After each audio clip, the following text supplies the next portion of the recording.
Friends, welcome to my channel. இன்றைக்கி நாட்டுக்கோழி பிரியாணி பச்சரிசியில் பண்ணுறது தாங்க பார்க்க போகிறோம்.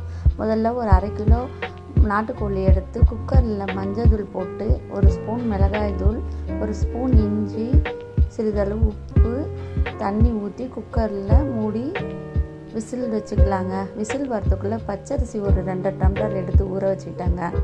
பாத்திரத்தில் 4 ஸ்பூன் எண்ணெயை ஊற்றிக்கிட்டாங்க.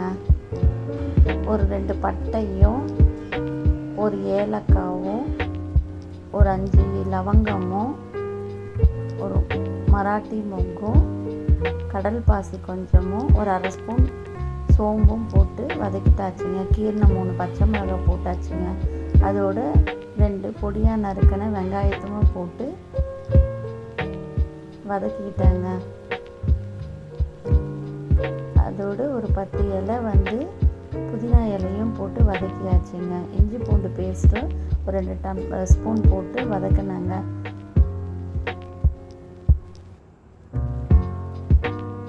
அதுக்குள்ளே விசிலும் வந்துடுச்சு.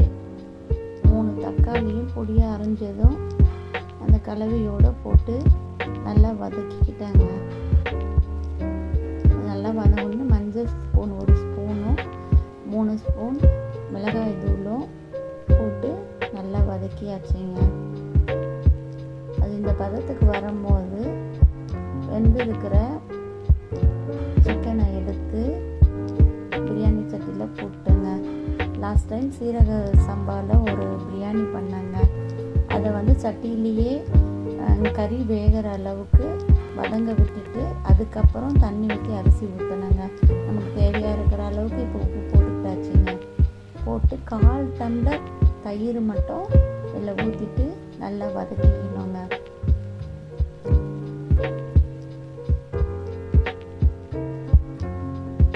ஒன்றுக்கு 2ன்ற அளவுக்கு தான் தண்ணி ஊற்றணும். 2 டம்ளருக்கு 5 டம்ளர் தான் தண்ணி ஊற்றணும். ஆனால் நான் 4 டம்ளர் ஊற்றிட்டு 1 டம்ளர் நிறுத்திட்டேங்க.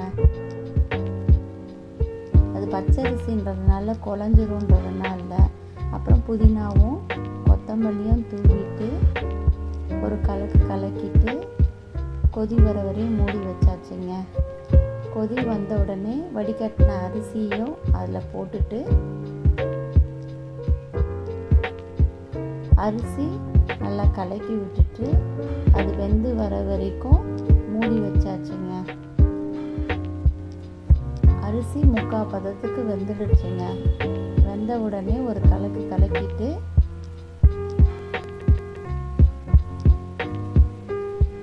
தவாவை எடுத்து அடுப்பு மேலே வச்சுட்டு ஹை ஃப்ளேமில் ஒரு 5 நிமிஷம் தவாவை வைக்கணுங்க. வச்சுட்டு மூடியாச்சுங்க. எலுமிச்சை பழம் புளியத்துக்கு மறந்துட்டேன். அதனால் எலுமிச்சை பழம் ஒரு 1/2 மூடி கலஞ்சி அதையும் நல்லா கலக்கி வச்சுட்டு மூடி தம் போட்டுட்டேங்க. மேலே சுடு தண்ணியை பாத்திரத்தில் வச்சாச்சுங்க.